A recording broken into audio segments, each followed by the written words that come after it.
datang kami ucapkan kepada seluruh peserta pelatihan Nusantara Sehat di pelayanan Puskesmas Takoka. Assalamualaikum warahmatullahi wabarakatuh. Salam sehat. Saya Khadijah, Kepala Puskesmas Takoka, mengucapkan selamat datang kepada seluruh peserta pelatihan Nusantara Sehat di Puskesmas Takoka. Puskesmas Takoka berdiri sejak tahun 1986 dengan memiliki luas wilayah kerja yaitu 13.825 hektar area. Dengan 9 desa binaan, adapun jumlah penduduk yaitu 54.617 jiwa. Dalam mengemban tugasnya, Kepala Puskesmas dibantu oleh 48 staf puskesmas dengan jaringannya yaitu 4 pustu, 3 poskesdes, 72 posyandu, dan 9 pospindu.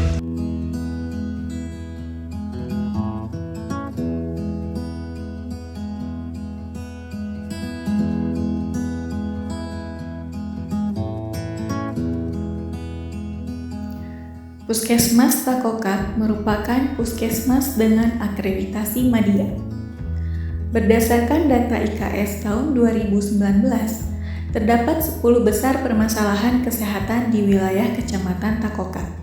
Di antaranya, tingginya jumlah anggota keluarga yang merokok, tingginya penderita hipertensi, kemudian banyak masyarakat yang belum menggunakan fasilitas kesehatan sebagai sarana bersalin, dan masih minimnya keluarga yang menjadi kepesertaan anggota Jaminan Kesehatan Nasional atau JKN.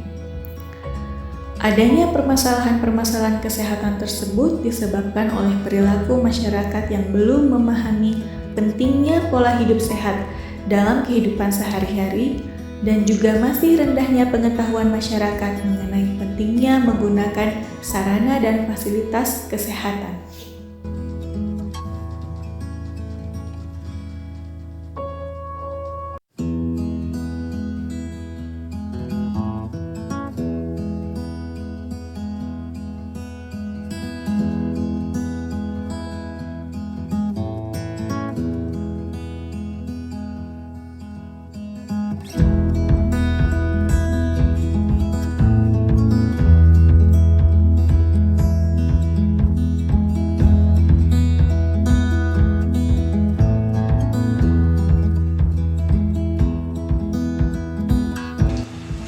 Puskesmas Takoka adalah mewujudkan masyarakat yang sehat dan mandiri.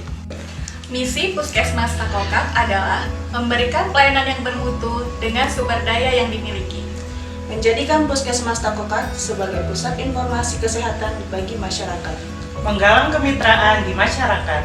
Meningkatkan pemberdayaan masyarakat untuk berperilaku hidup bersih dan sehat.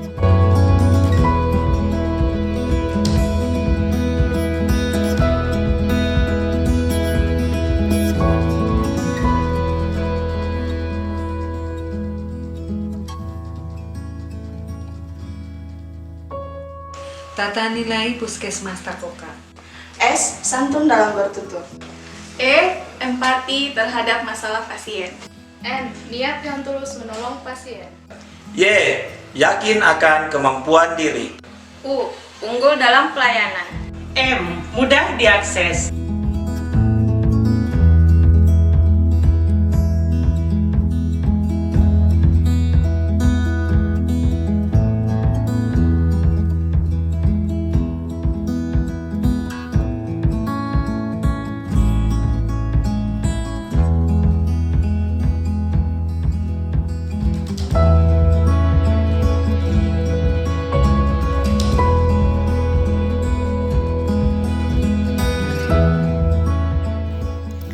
Pola struktur organisasi puskesmas telah diatur dalam Peraturan Menteri Kesehatan Nomor 75 Tahun 2014 tentang Puskesmas.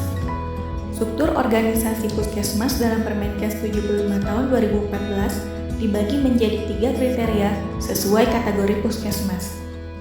Puskesmas Takoka merupakan puskesmas terpencil sehingga pola struktur organisasinya lebih sederhana, yaitu terdiri dari kepala puskesmas, kepala subbagian tata usaha, penanggung jawab UKM esensial, UKM pengembangan, penanggung jawab UKP, kefarmasian, laboratorium, kemudian penanggung jawab jaringan dan jejaring, pelayanan puskesmas yang membawahi Pustu, Pusling, Bidan Desa, dan jejaring fasilitas pelayanan kesehatan.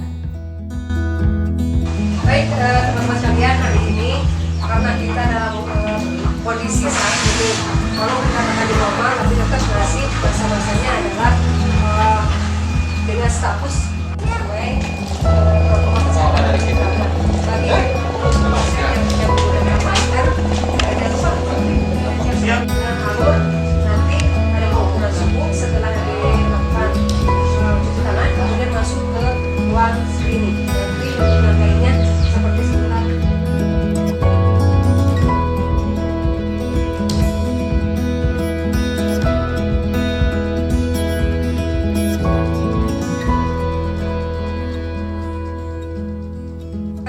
Jadi Pak Ahmad, Bu Yulisa Fitri, kemudian konsultasi dengan dokter. Mungkin itu untuk briefing hari ini. Terima kasih banyak. Assalamualaikum warahmatullahi wabarakatuh. Waalaikumsalam.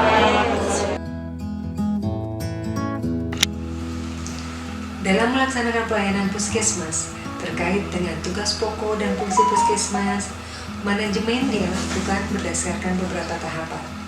Diawali dengan perencanaan, kemudian dilanjutkan dengan penggerakan dan pelaksanaan, yang selanjutnya dilanjutkan dengan pengawasan, pengendalian, dan penilaian kinerja puskesmas.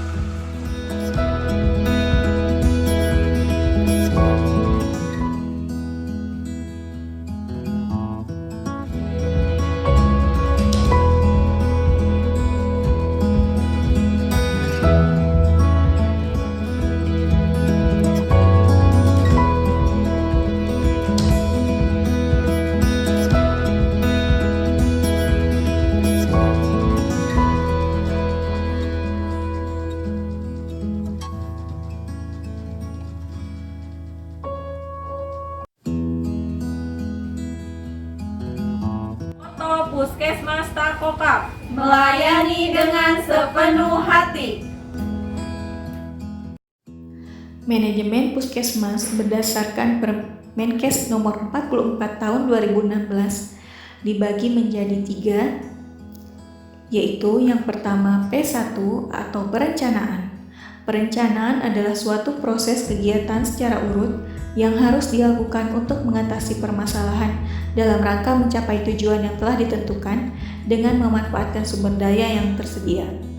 Mekanisme perencanaan tingkat puskesmas yang pertama adalah menyusun rencana usulan kegiatan atau RUK yang meliputi seluruh kegiatan di puskesmas. Penyusunan RUK memperhatikan berbagai kebijakan yang berlaku. Puskesmas perlu memperhatikan masukan dari masyarakat melalui kajian dari lintas sektor puskesmas. RUK yang disusun merupakan usulan tahun mendatang atau H+1 berdasarkan hasil kajian pencapaian hasil tahun sebelumnya atau H-1. Dalam penyusunan RUK, dilakukan tahapan analisis situasi mengenai permasalahan yang dihadapi puskesmas melalui analisis terhadap data yang dikumpulkan oleh tim. Terdapat 3 jenis tipe data. Data top down, yaitu data dari peraturan-peraturan pemerintah seperti undang-undang, Perpres, Kemenkes, dan lain-lain. Kemudian data horizontal, yaitu data yang bersumber dari puskesmas sendiri. Kemudian bottom up, yaitu data yang bersumber dari masyarakat melalui kegiatan SMD, MMD, atau survei-survei lainnya. SMD, MMD, dan survei kepuasan pelanggan, yaitu salah satu data yang dibutuhkan dalam proses penyusunan rencana 5 tahunan puskesmas, yaitu analisis masalah dari sisi pandang masyarakat dan pelanggan. Analisis masalah kesehatan dari sisi pandang masyarakat atau SMD, yaitu survei mawas diri, dilakukan pada awal bulan Januari. Hasil SMD ini kemudian akan dibahas di Musyawarah Masyarakat Desa atau MMD. MMD adalah pertemuan perwakilan warga desa dan petugas untuk membahas hasil SMD dan merencanakan penanggulangan masalah kesehatan yang diperoleh dari hasil SMD itu. Data yang diperoleh Puskesmas kemudian dikelompokkan sesuai kelompok penyelenggara, yaitu admin, UKP atau UKM, dan juga dikelompokkan pula dalam usulan peningkatan mutu dan keselamatan pasien atau PMKP. Setelah menganalisis prioritas masalah, dibuat status untuk kegiatan program yang berhubungan dengan penyelenggaraan Puskesmas. Kemudian tersusun rekomendasi kegiatan. Bagian terakhir dalam perencanaan adalah rencana tindak lanjut. Hasil dari tahap ini adalah keluarnya perencanaan tingkat Puskesmas atau PTP yang terdiri dari RUK dan RPK. P2 atau pelaksanaan penggerakan. Tahap pelaksanaan dan penggerakan adalah tahap melakukan apa yang sudah direncanakan dalam tahap perencanaan. Pada tahap ini, semua kegiatan harus terlaksana secara terukur, terjaga, jelas arahnya, dan jelas penggunaan semua penunjang termasuk anggaran. Kegiatan pada tahap ini dapat ditunjang dengan pertemuan-pertemuan koordinasi seperti pra-Lokmin, Lokmin bulanan untuk lintas program, dan Lokmin tri-bulanan untuk lintas sektor. P3 yaitu pengawasan, pengendalian, dan penilaian kinerja Puskesmas. Pada tahap ini, yaitu tahap menentukan apakah kegiatan yang dilaksanakan sudah sesuai dengan yang direncanakan atau apakah hasil outcome sudah sesuai dengan yang diharapkan. Penilaian kinerja Puskesmas adalah suatu upaya untuk melakukan penilaian hasil kerja atau prestasi Puskesmas. Adapun aspek penilaian meliputi hasil pencapaian cakupan dan manajemen kegiatan termasuk mutu pelayanan. Jika penilaian belum sesuai, maka harus dilakukan evaluasi apa yang menyebabkan masalah. Dilanjutkan dengan rekomendasi kembali kegiatan perbaikannya dan rencana tindak lanjut hingga menyerupai suatu siklus atau PDCA. Evaluasi yang dilakukan didasarkan pada indikator SPM, Permenkes nomor 43 tahun 2016 tentang SPM di bidang kesehatan dan sesuai dengan Permenkes nomor 4 tahun 2019 tentang teknis pemenuhan mutu pelayanan dasar pada standar pelayanan minimal bidang kesehatan.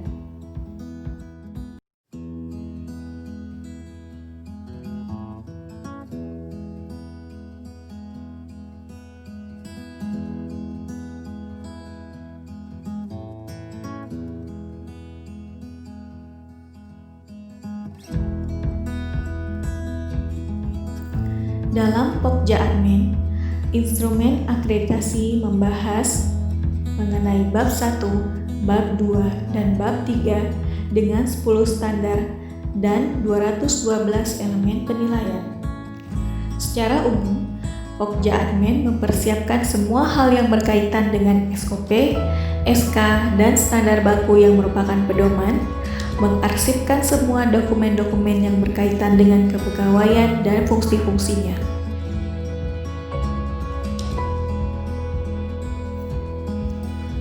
Pada bab 1, kita akan diajak untuk melihat proses manajemen Puskesmas secara mendalam dan apa saja hal-hal esensial di dalamnya. Penekanan pada bahasan bab 1 ini adalah bagaimana Puskesmas mampu menunjukkan pemahaman terkait proses perencanaan yang akan ditelisik melalui mekanisme RDAUS oleh surveyor, yaitu regulasi, dokumen, observasi, wawancara, dan simulasi. Pada bab 2, mengacu pada penataan spesifik sumber daya yang ada di Puskesmas yang sering disingkat menjadi DOA, dana, orang, dan alat.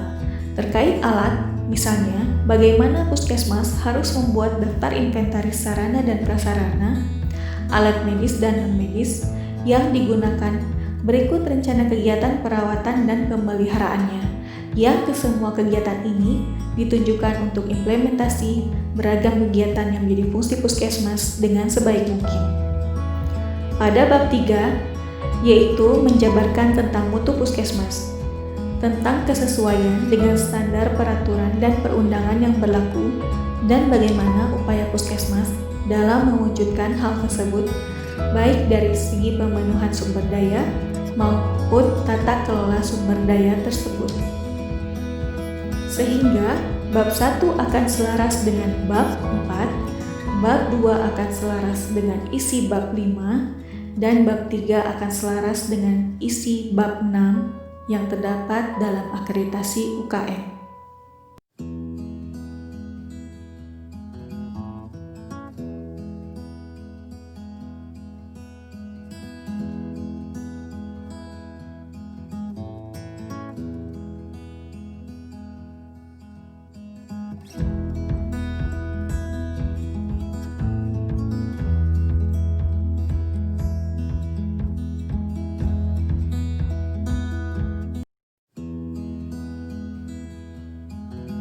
Selamat datang di Pokja UKM.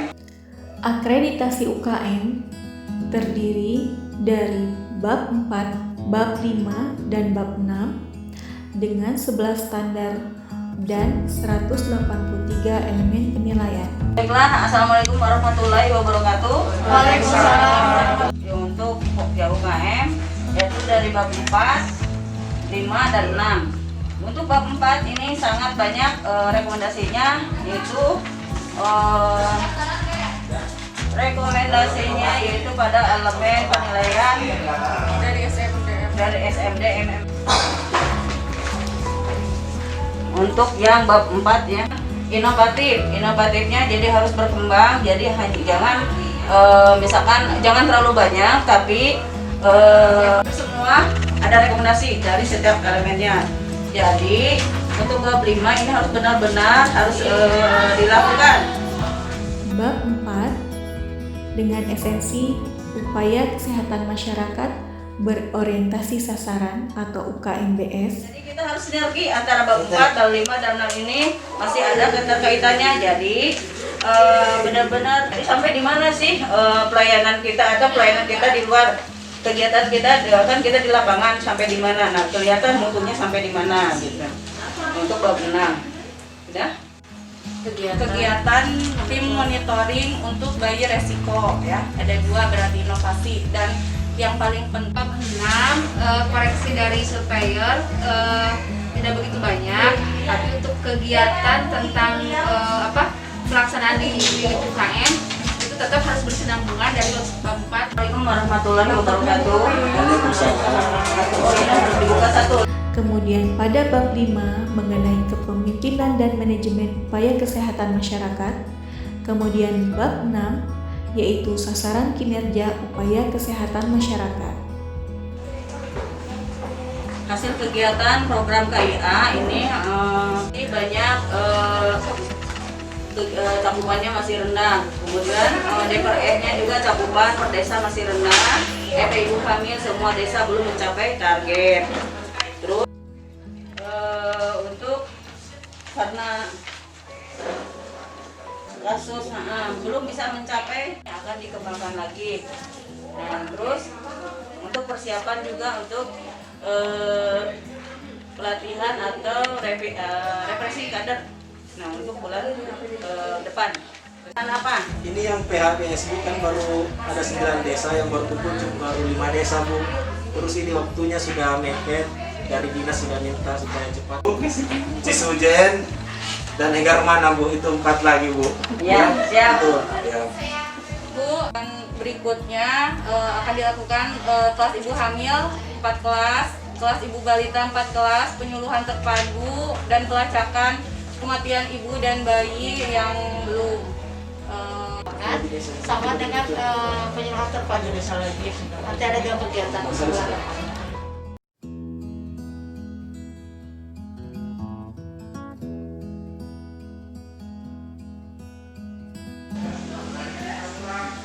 Nama saya Ardi, koordinator upaya kesehatan perorangan sekaligus dokter umum di Puskesmas Lamongan. Selamat datang di ruang UKP Puskesmas Takokap.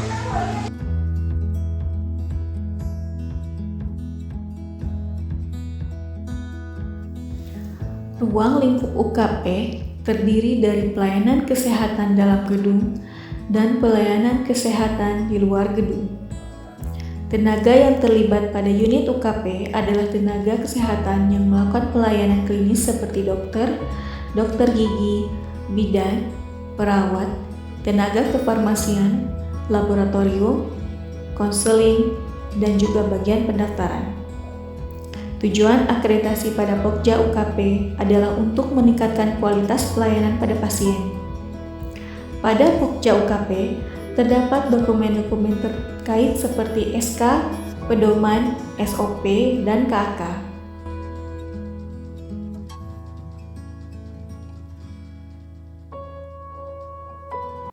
Dalam akreditasi puskesmas, terdapat instrumen akreditasi terkait Pokja UKP dengan 20 status standar dan 381 elemen penilaian yang tertuang dalam 3 bab, yaitu bab 7 mengenai layanan klinis berorientasi pasien, bab 8 mengenai manajemen penunjang klinis, dan bab 9 yaitu peningkatan mutu dan keselamatan pasien. Puskesmas yang sudah terakreditasi memiliki tugas melaksanakan kegiatan review SOP, SK, dan dokumen-dokumen lainnya. Review ini dilakukan 1 kali dalam setahun. Selain itu, dilakukan juga penelusuran atau bukti telusur berupa daftar tilik untuk mengetahui kesesuaian SOP dan evaluasi kepatuhan petugas terhadap SOP yang telah dibuat. Kegiatan rutin UKP dilakukan setiap awal bulan di minggu pertama atau disebut dengan kegiatan pralokbul oleh tim mutu UKP.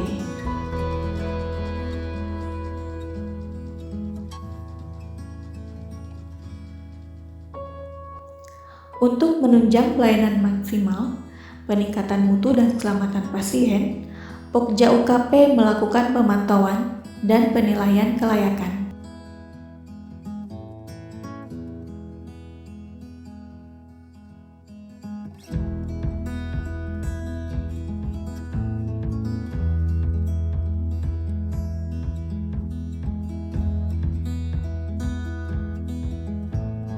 Baik, saat ini kita sedang melakukan evaluasi terhadap kepatuhan SOP menggunakan daftar tilik. Kepatuhan SOP melalui daftar tilik yang telah dibuat.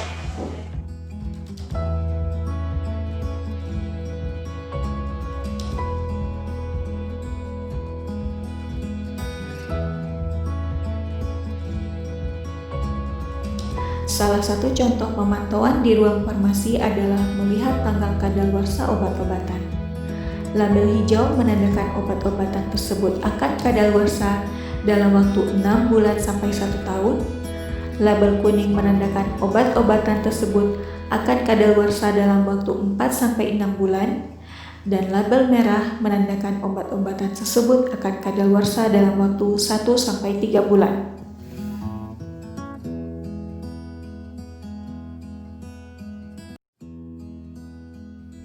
PIS-PK atau Program Indonesia Sehat dengan Pendekatan Keluarga adalah salah satu cara puskesmas untuk meningkatkan jangkauan sasaran dan mendekatkan atau meningkatkan akses pelayanan kesehatan di wilayah kerjanya dengan mendatangi keluarga.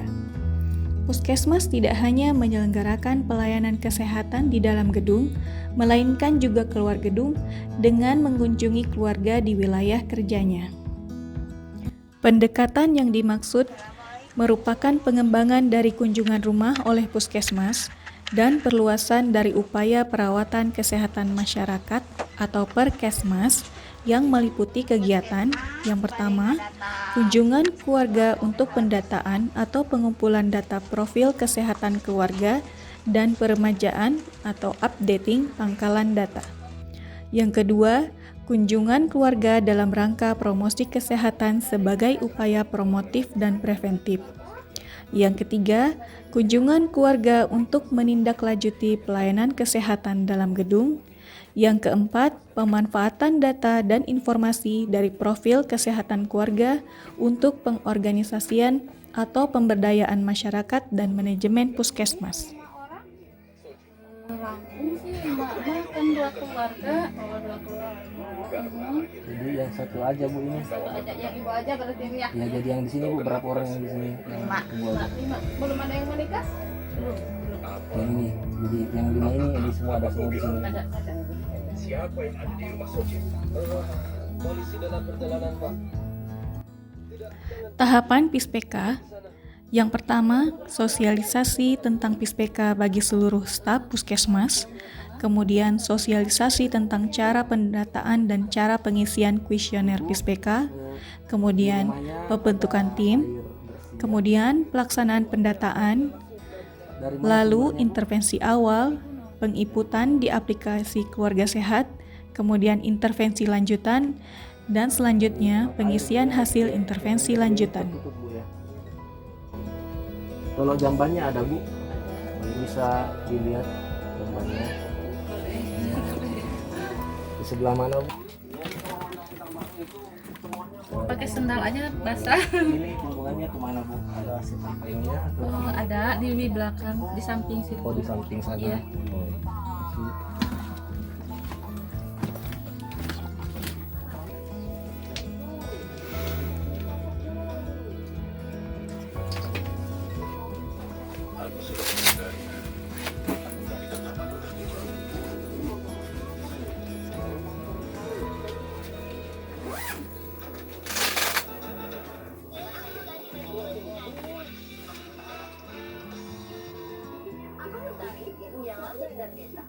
Seperti mentari, aku harus bergerak lipat. Walau tak selalu bertemu matahari, aku harus selalu jadi mataharinya mereka. Aku minum Hilo tiap hari, seperti vitamin Hilo.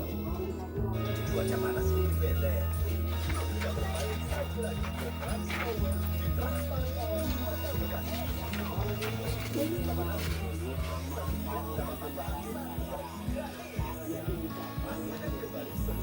Ibu darahnya lumpur 150.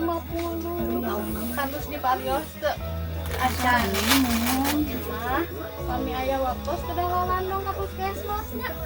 Kita aku komunitas calitas pas tadi pas aku lihat kali Tadi berapa? 150 Ibu ada kartu KIS-nya atau JKN? Ada, bisa diambil Bu. Ada biasanya. Semuanya punya Bu atau cuma Ibu aja? Bapak sih kalau anak yang 2 yang lucu mah nggak punya, anak yang pertama aja yang punya. Terima kasih Bu. Kalau dari keluarga 11 indikator. Jadi indikatornya itu pertama keluarganya melakukan KB atau keluarga berencana, kan? Terus bila punya bayi dan balita menimbang balita setiap bulan di posyandu, dan jangan lupa melakukan imunisasi kepada anaknya Bu. Indikator keluarga sehat terdiri dari 12 indikator. Yang pertama, keluarga mengikuti KB. Yang kedua, ibu bersalin di fasilitas kesehatan. Yang ketiga, bayi mendapat imunisasi dasar lengkap. Yang keempat, bayi diberi ASI eksklusif selama 6 bulan. Yang kelima, pertumbuhan balita dipantau tiap bulan. Yang keenam, penderita TB paru berobat sesuai standar. Yang ketujuh, penderita hipertensi berobat dengan teratur. Yang kedelapan, gangguan jiwa berat tidak ditelantarkan. Yang kesembilan, tidak ada anggota keluarga yang merokok. 10, keluarga mempunyai akses terhadap air bersih. Kemudian indikator yang ke-11, keluarga mempunyai akses atau menggunakan jamban sehat. Dan indikator terakhir, sekeluarga menjadi anggota jaminan kesehatan nasional. Kalau bisa merokoknya nanti, kalau misalnya nggak bisa dihentikan, sebaiknya merokoknya di luar rumah. Nanti kalau dalam rumah baru jangan ada yang merokok. Kalau merokok di luar aja, kan di rumah kan banyak anak kan. Gitu. Terus menggunakan air bersih, tadi airnya Ibu sudah bersih karena sudah terlindungi dari gunung dan terlindungi. Dan terakhir itu tidak ada penderita gangguan jiwa seperti itu. Ya. Jadi cuma itu aja Bu, mungkin di rumah Ibu yang bagian hipertensi ya, jadi Ibu kalau bisa ke puskesmas dulu ya. kami sarankan untuk puskesmas periksa supaya tekanan darahnya.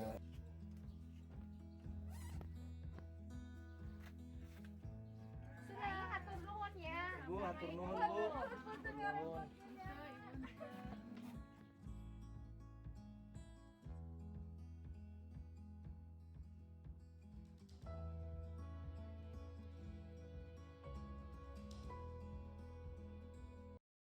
Ya, jadi ini Kendala yang dihadapi diantaranya kondisi jalan atau akses, jarak rumah yang banyak di balik gunung dan hanya satu rumah, bahasa bagi tenaga NS, kemudian mayoritas pekerjaan masyarakat sebagai petani yang sulit untuk ditemui. di samping rumah.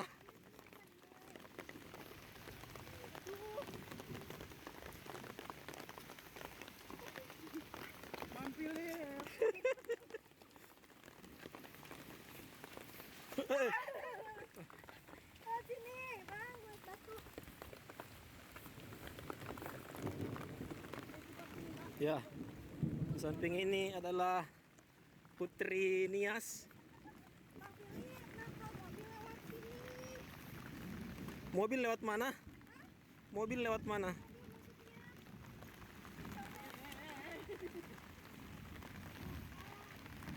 Masih jauh.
Setelah pendataan selesai, penginputan dilakukan pada aplikasi Keluarga Sehat.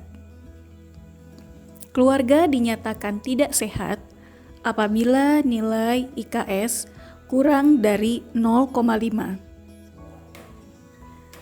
Apabila nilai IKS di antara 0,5 sampai 0,8, keluarga dinyatakan prasehat.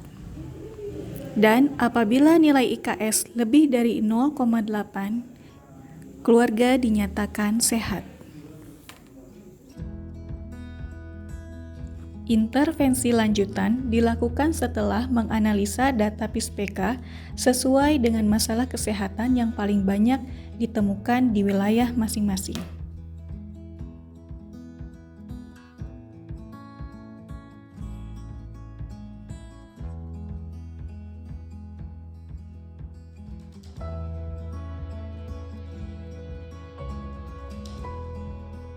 Para peserta SMD yang telah datang di Aula Desa Sindang Resmi. Dari hasil surveimen, didapatkan 10 masalah kesehatan terbesar di Desa Sindang Resmi, yaitu pertama, persalinan tidak diakses, kedua, tidak punya jamban, kepada Ibu Kepala Desa Sindang Resmi yang sudah mengizinkan untuk berada di sini.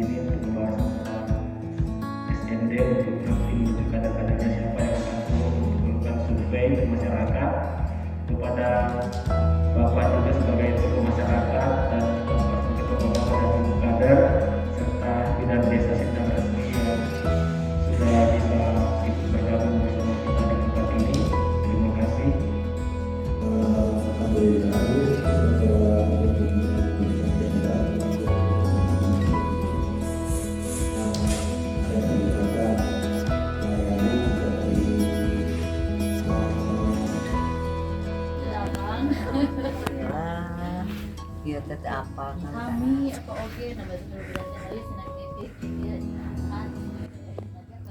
Kegiatan SMD dilakukan di forum desa bersama dengan bidan desa, kepala desa, tokoh masyarakat, dan kader kesehatan untuk membahas masalah kesehatan yang ada di wilayahnya dan dibahas secara bersama-sama yang menghasilkan suatu kuesioner yang nantinya akan dijalankan ke rumah-rumah warga untuk mengetahui prioritas masalah yang akan dibahas di kegiatan MMD.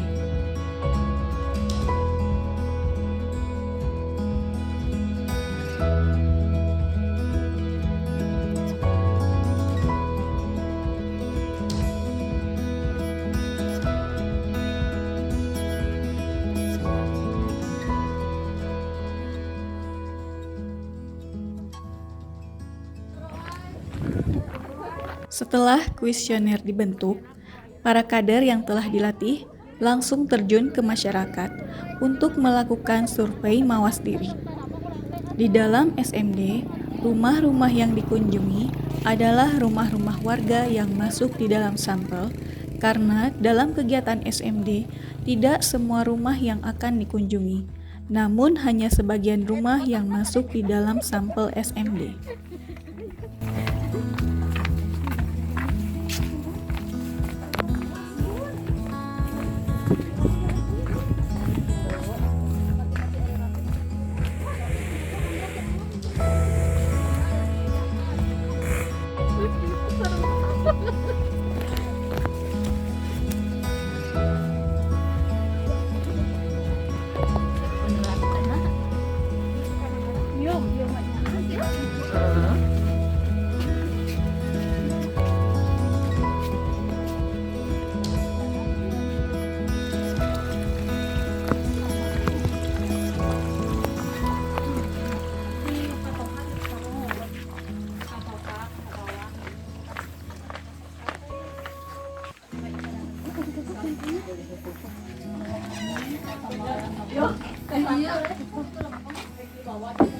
Assalamualaikum.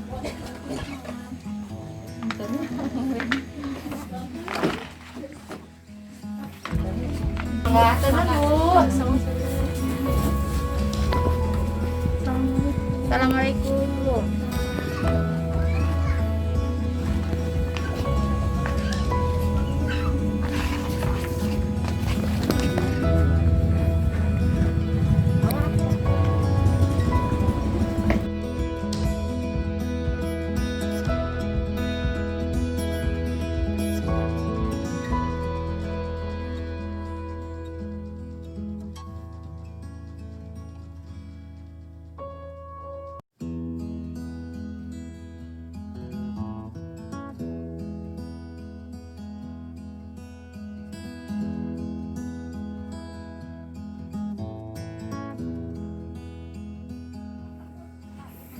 Assalamualaikum.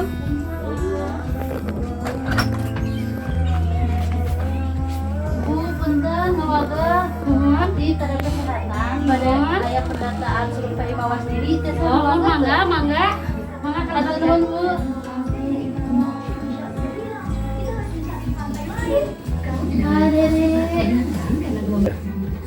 Bu, ieu teh aya sababaraha rugi anu bade ditarokeun terkawis. Mana? Aya di Cor. Oh, paling mana? Di Pengkar. Oh, ka Pengkar ieu tah mohon. Oh iya pangintennya. Mohon tak iya. Anu ieu nu aya paralon ieu nya Bu nya. Mohon. Oh, mohon. Beras anu saterasnya Bu nya. Mohon. Buang air besar di kebun sawah selokan sungai kalau sanesna. Itu pangintennya di gambarnya. Tidak iya. Tidak.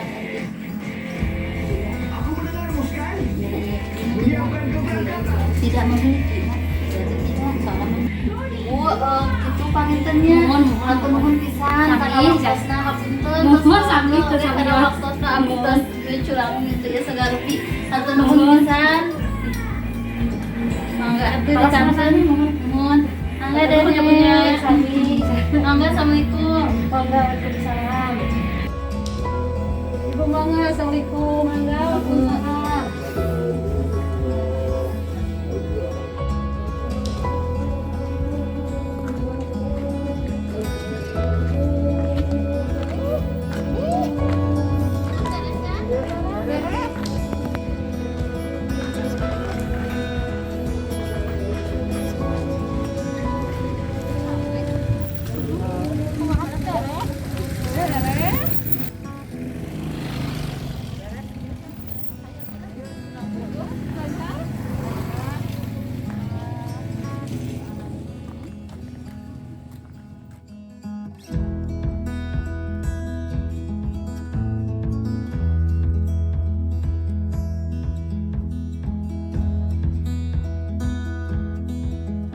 Setelah semua sampel rumah di desa tersebut selesai dilakukan SMD, kemudian para kader merekap laporan hasil SMD untuk dibahas kembali pada saat kegiatan MMD, agar mendapat prioritas masalah dan membuat perencanaan kegiatan untuk memecahkan masalah kesehatan tersebut bersama-sama.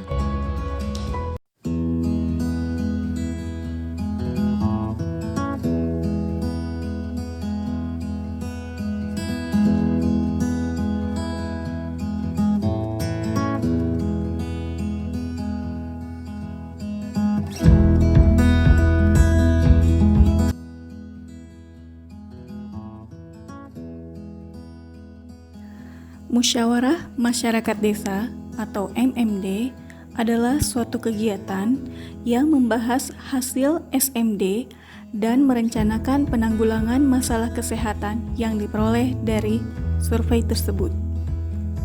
Tujuan dari MMD ini adalah agar masyarakat mengenal masalah kesehatan di wilayahnya, kemudian masyarakat sepakat untuk menanggulangi masalah kesehatan, dan pada akhirnya masyarakat menyusun rencana-rencana kerja untuk menanggulangi masalah kesehatan.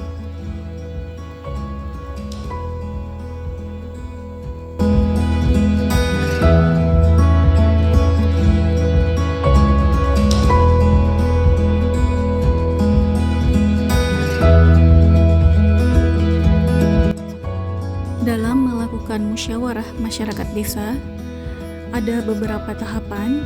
Yang pertama, pembukaan dengan mengurai maksud dan tujuan MMD yang dipimpin oleh kepala desa.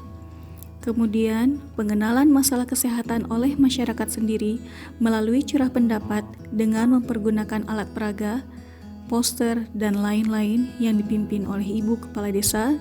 Kemudian, dilakukan hasil penyajian SMD oleh kelompok SMD. Kemudian dilakukan perumusan dan penentuan prioritas masalah kesehatan atas dasar pengenalan masalah dan hasil SMD, dilanjutkan dengan rekomendasi teknis dari petugas kesehatan di desa. Yang terakhir, dilakukan penyusunan rencana penanggulangan masalah kesehatan dengan dipimpin oleh kepala desa.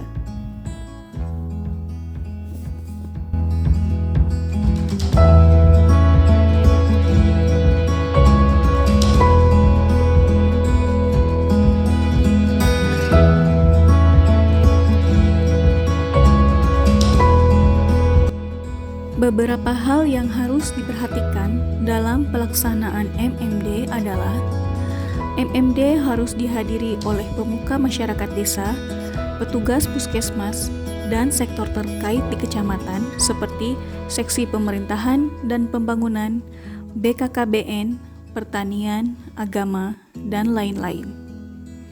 MMD dilaksanakan di balai desa atau tempat pertemuan lainnya yang ada di desa. Kemudian MMD dilaksanakan segera setelah SMD dilakukan.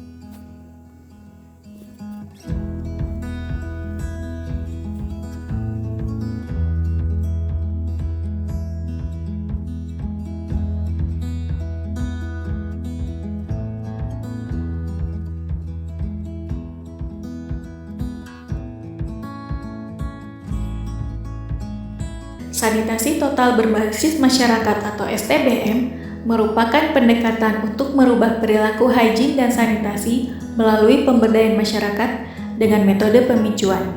STBM terdiri dari 5 pilar antara lain, yang pertama stop buang air besar sembarangan, yang kedua cuci tangan pakai sabun, yang ketiga pengelolaan air minum dan makanan rumah tangga, yang keempat pengelolaan sampah rumah tangga, dan yang terakhir pengelolaan limbah cair rumah tangga.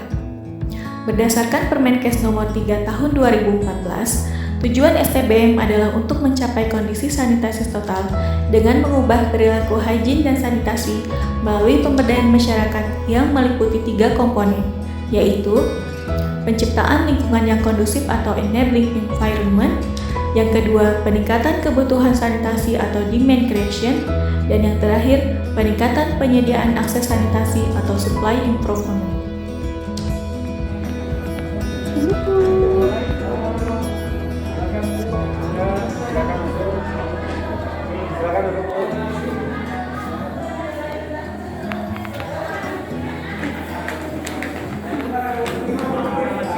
maaf gangguannya.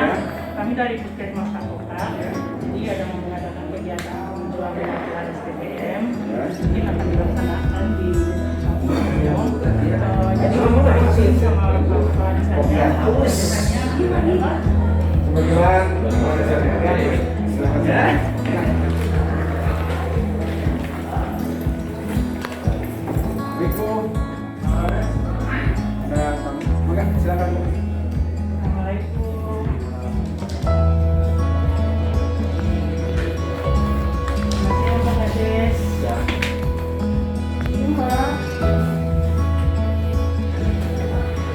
sekarang kami dari Puskesmas sedang membawa surat untuk kegiatan pemilihan STBM penampilan. Insya Allah kegiatannya akan dilaksanakan di kampung-kampung. Jadi mohon izin dari pemerintahnya untuk kegiatan pembukaannya, boleh Pak? Suratnya. Sanitarian Puskesmas dan Bidan Desa membawa surat izin kegiatan pemicuan STBM ke kantor Desa Bumbang Sari.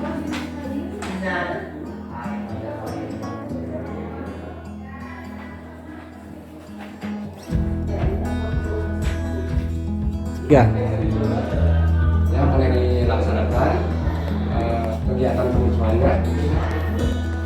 Saya selaku kepala desa mengizinkan untuk kegiatan bersama. Kalau begitu terima kasih banyak Pak.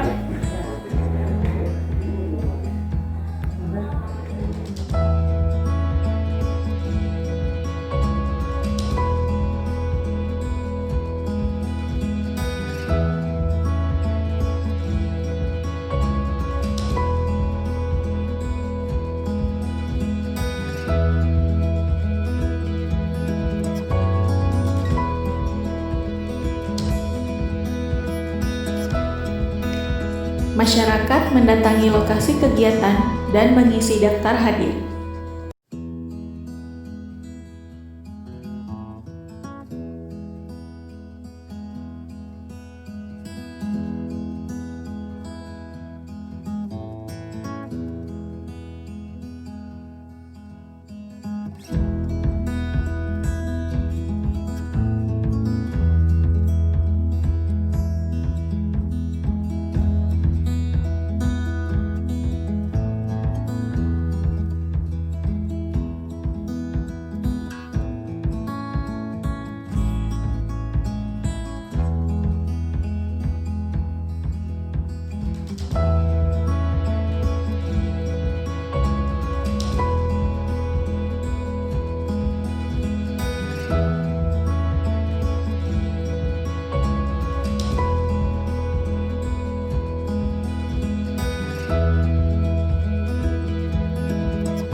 Tim fasilitator STBM Puskesmas menuju lokasi pemicuan STBM.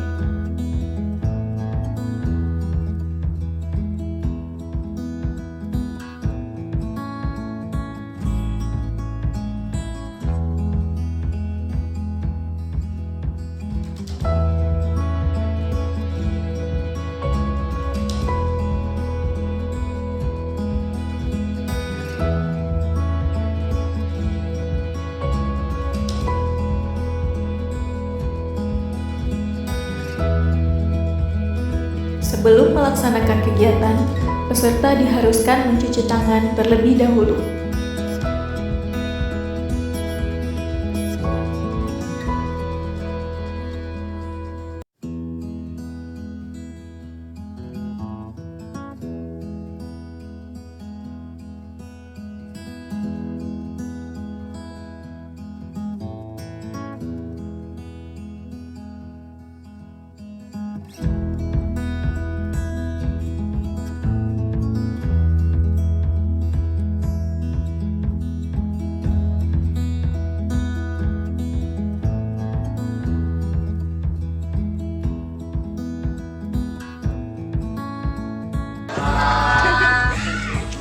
Selamat pagi ibu-ibu. Perkenalkan ibu-ibu, perkenalkan nama saya Soraya, petugas tenaga kesehatan lingkungan. Kemudian kegiatan pemicuan, mungkin kita semua berdiri dulu untuk bergerak tagar mas dulu. Boleh ibu-ibu bergerak dulu sebentar. Marina menari di atas menara. Seperti itu ya ibu-ibu. Marina menari di atas menara. Oke. Sama ya. Menari di atas menara. Di atas menara Marina menari. Menari? Menari gimana? Menari? Fokus. Di atas menara. Di atas menara Marina.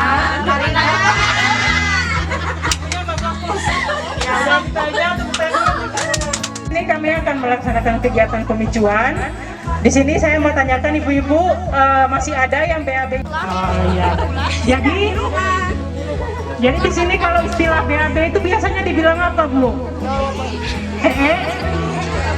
Nanti mungkin saya lebih banyak bertanya kepada ibu-ibu mengenai lingkungan di sini. Boleh ibu-ibu, bapak-bapak?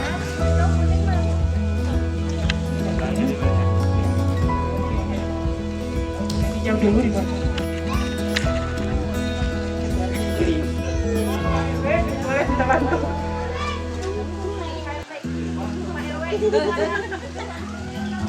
Dijamparkan.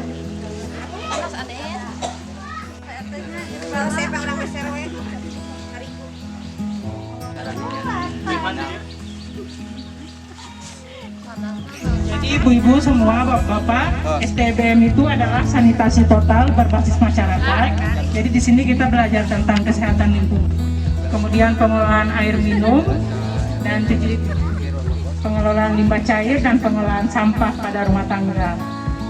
Ibu-ibu, setelah bapak-bapak menggambarkan peta pada jalan di Kampung Sukamantri ini, kartu yang sudah tahu boleh kembali ke tempat lagi, ibu-ibu.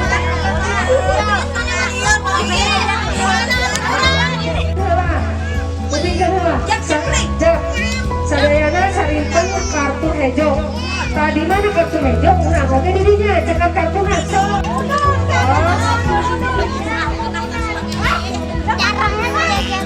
Ibu-ibu sekarang sudah berdiri di atas rumahnya masing-masing. Kemudian ibu-ibu yang udah lupa bapak yang ban dan safety tank ataupun buangan safety tanknya semua keluar.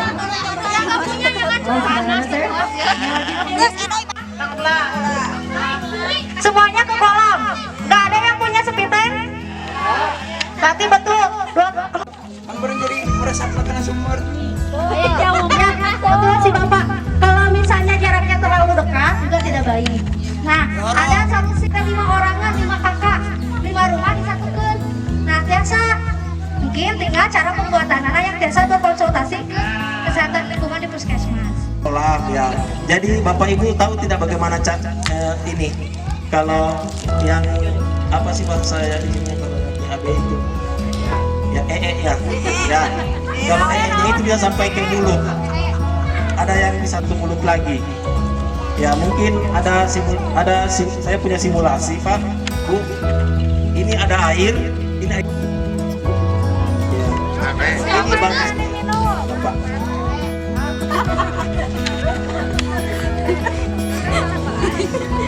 Jangan dihabiskan Pak ya. Oke, boleh sehelai rambutnya aja Bu. Rontok tuh baru datang. Ya. Satu aja. Satu aja. Gitu. Nah ini ada. Pak. Ya, jadi ini cuma ada sehelai. Ini contoh adalah kaki lalat. Terus kaki lalat ini hinggap di kotorannya Bapak Ibu yang di kolam ya kan semuanya pasti tidak akan ini hinggap dan setelah hinggap di kotoran Bapak Ibu pergi ke makanan atau minumannya Bapak Ibu.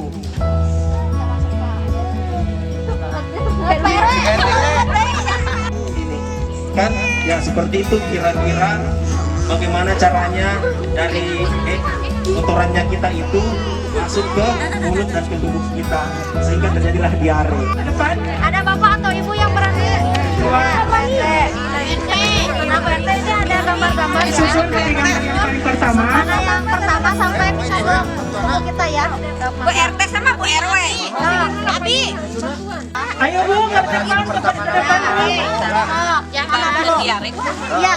Satu, ini Bu. Ini pertama. Pertama apa? Kedua apa? Lalur. Makanan. Lalur. Terus makanan. Akhir ukuran sama kata. Setelah ini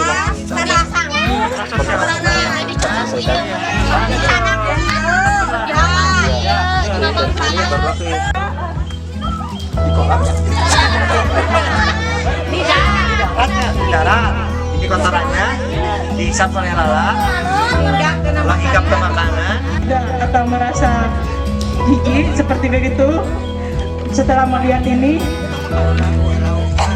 setelah melihat ternyata masih banyak yang BAB sembarangan, yang pembuangan septic tank. Ayo lanjut bidang. Ya, jadi yang ingin berubah jadi sehat bisa ditulis namanya. Tanda tangannya itu untuk perubahan perilaku kita dulu. Jadi perubahan perilaku kita ingin merubah supaya tidak lagi BAB sembarangan atau tidak lagi. Tanggal mulainya mulai tanggal hari ini. Tanggal lama udah tanggal 27 doang. Tanggal 7 bulan 8.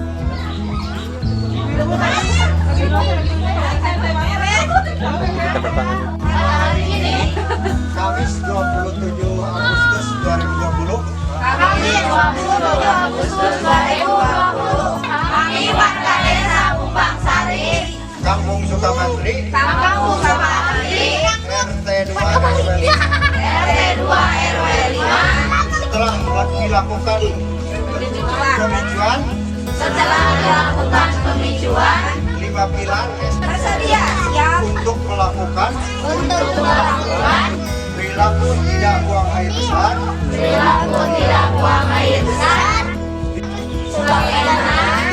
dalam kesepakatan warga.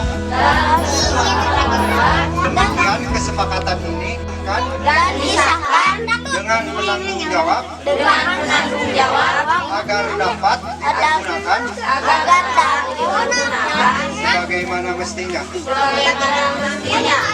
Tokoh.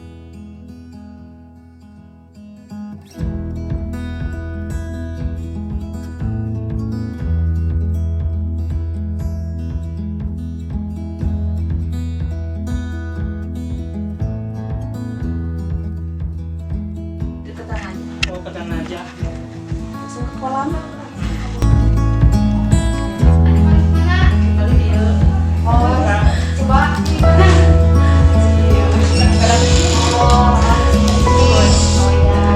Penyimpanan air. Minum. Keran. Pengambilan air langsung dari kerannya. Teteh, hari sampah basah, sarung sampah garing, sok dipisah, tara? Bisa, sok dipisah. Makan, tanggung pakula. Oh, mohon sampah kering, masuk ke sampah kan tadi masih bapak aja. Oh, ya, iya. Tapi ayah berarti khusus pembuat Saya, sampah. sementara dibakar, mohon masuk dibakar di luar. Oh, dibakar. Ada lihat pembuangan lagi. Lihat pembuangan. Sini Bu. Untuk pembuangan. Ya. Oke.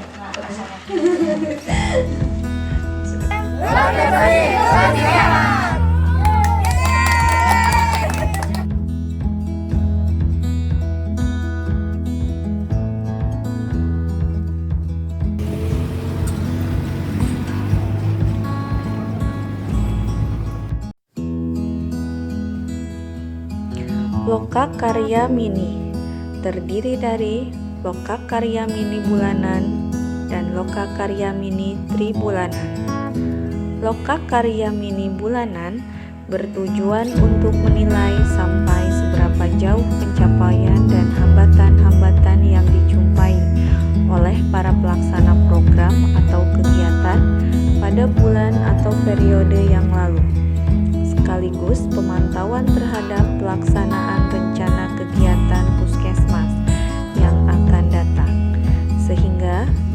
dibuat perencanaan ulang yang lebih baik dan sesuai dengan tujuan yang ingin dicapai.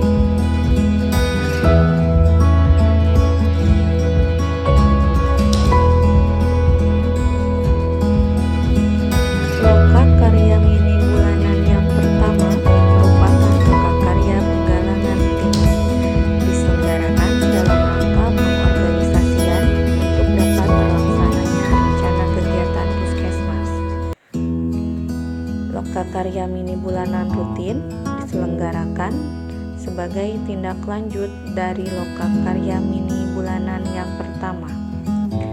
Untuk memantau pelaksanaan kegiatan Puskesmas yang dilakukan setiap bulan secara teratur, loka karya mini bulanan dilaksanakan pada setiap awal bulan.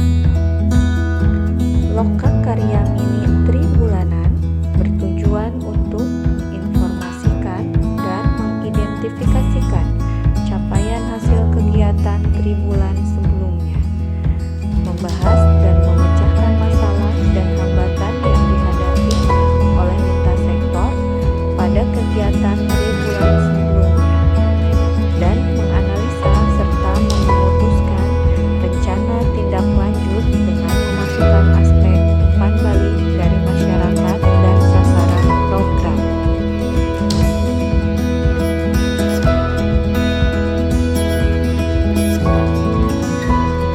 Loka karya mini tribulanan yang pertama merupakan loka karya penggalangan tim yang diselenggarakan dalam rangka pengorganisasian untuk dapat terlaksananya rencana kegiatan sektoral yang terkait dengan pembangunan kesehatan. Loka karya mini tribulanan pertama dilaksanakan pada akhir minggu pertama Februari. Yang kedua, loka karya mini tribulanan rutin merupakan tindak lanjut dari loka karya mini tribulanan pertama yang telah dilakukan dan selanjutnya dilakukan tiap tribulan secara tetap.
biaya, jarak, dan transportasi.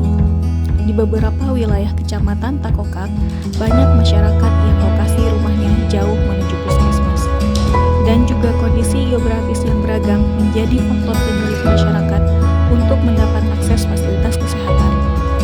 Hal ini menyebabkan kurangnya kunjungan ibu hamil untuk pemeriksaan triple eliminasi, serta kurangnya pengetahuan mengenai penyakit menular seksual seperti sifilis, HIV, dan juga hepatitis.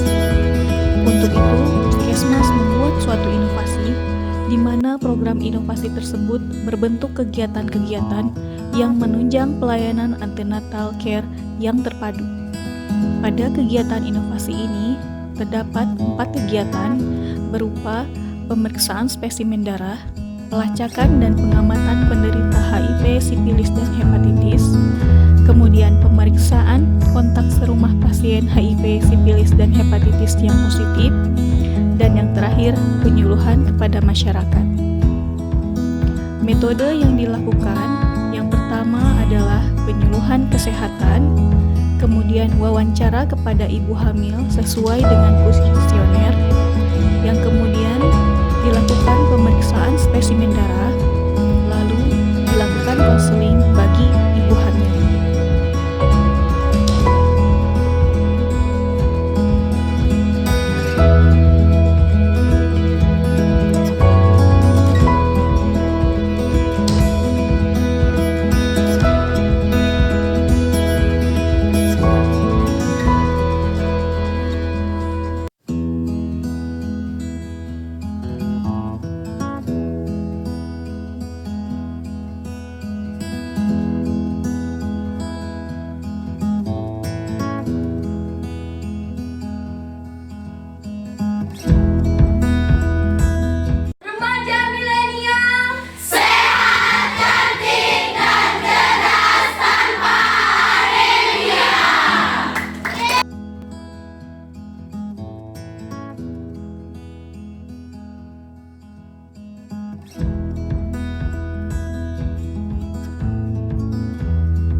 Halo, nama saya Anita Sriana, asal saya dari Kabupaten Bulukumba, Provinsi Sulawesi Selatan.